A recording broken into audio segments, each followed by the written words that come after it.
روس میں 3,500 مظاہرین گرفتار، امریکہ پر دخل اندازی کا الزام۔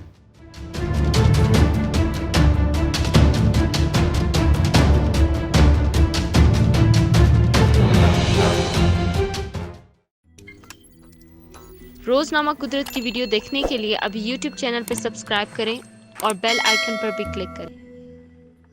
یہ مظاہرے حزب اختلاف کے رہنما الیکزی نوالنی کے صدر پوتین کے 20 سالہ دور اقتدار کے خاتمے کے مطالبے کی حمایت میں کیے جا رہے ہیں۔ کرملن نے امریکہ پر روس کے اندرونی معاملات میں دخل اندازی کا الزام عائد کیا ہے۔ کرملن کے اتوار کو جاری ایک بیان میں روس میں مظاہروں کی شدت کو کم بتانے کی کوشش کی گئی ہے۔ یہ مظاہرے حال ہی میں گرفتار کیے جانے والے حزب اختلاف کے رہنما الیکزی نوالنی کی حمایت میں کیے جا رہے ہیں اور ان میں ہزاروں افراد شریک ہیں۔ ملک بھر میں اتوار کو ہونے والے مظاہروں کے دوران 3500 سے زائد افراد کو حراست میں لے لیا گیا، جبکہ دارالحکومت ماسکو میں مظاہرین اور پولیس کے درمیان ہاتھا پائی میں کئی مظاہرین زخمی ہوئے۔ یہ مظاہرے نوالنی کے صدر ولادیمیر پوتین کے 20 سالہ دور اقتدار کے خاتمے کے مطالبے کی حمایت میں کیے جا رہے ہیں۔ کئی مغربی ممالک نے روسی حکام کی جانب سے مظاہرین کے خلاف طاقت کے استعمال کی مذمت کی ہے۔ فرانسیسی وزیر خارجہ جین ویسلی ڈرین نے اتوار کو مظاہرین کی گرفتاری کو ایک ناقابل قبول عمل اور مطلق العنانیت کی سمت میں قدم قرار دیا ہے۔ پولینڈ کے صدر نے بھی یورپی یونین سے مطالبہ کیا کہ وہ روس کے خلاف پابندیوں میں اضافہ کریں۔ انہوں نے یورپی یونین کی خارجہ پالیسی کے سربراہ سے نوالنی کی گرفتاری کے بعد اپنے دورہ روس پر نظر ثانی کا مطالبہ بھی کیا۔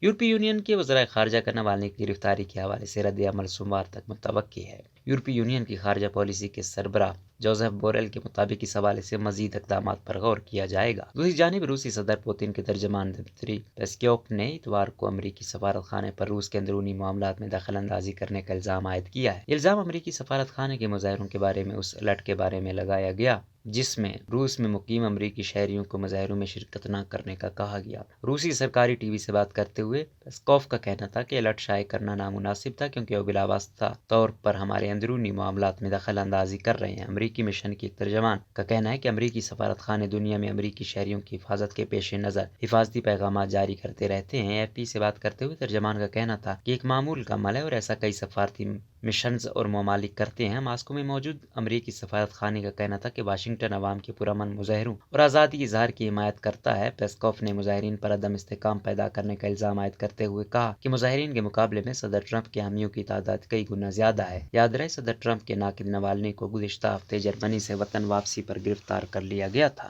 جہاں وہ زہر خانی کے بعد 5 ماہ تک زیر علاج رہے تھے۔ انہوں نے ہفتے کو مظاہروں کی کال دی تھی، جس کے بعد روس کے 100 سے زائد شہروں میں مظاہروں کا ایک سلسلہ دیکھنے میں آیا۔ ایف پی کے صحافیوں کے مطابق دارالحکومت ماسکو کے مظاہرے میں 20,000 جبکہ سینٹ پیٹرزبرگ کے مظاہرے میں 10,000 سے زائد افراد شریک ہوئے، جبکہ فرانس اور لتوانیا میں بھی مظاہرے کیے گئے۔ مظاہرین نے نوالنی کی تحقیقاتی ڈاکومنٹری میں بحیرہ اسود کے کنارے موجود محل کے حوالے سے انکشافات پر بھی غصے کا اظہار کیا، جبکہ پیسکوف کا کہنا تھا کہ یہ پرتعیش محل ایک نجی جائیداد ہے جس کا صدر پوتین سے کوئی تعلق نہیں۔ ماسکو حکام کے مطابق مظاہروں میں زخمی ہونے والے 29 افراد اسپتال میں زیر علاج ہیں اور انہیں علاج کے بعد برخاست کیا جا رہا ہے۔ او وی ڈی انفو مینیٹر کے مطابق مظاہروں میں 3,521 افراد کو گرفتار کر لیا گیا ہے، جن میں ماسکو میں حراست میں لیے جانے والے 1,398 اور سینٹ پیٹرزبرگ میں گرفتار ہونے والے 526 افراد بھی شامل ہیں۔ کرملن کی ہیومن رائٹس کونسل کے سربراہ کے مطابق ماسکو میں گرفتار کیے جانے والے افراد کو رہا کیا جا رہا ہے۔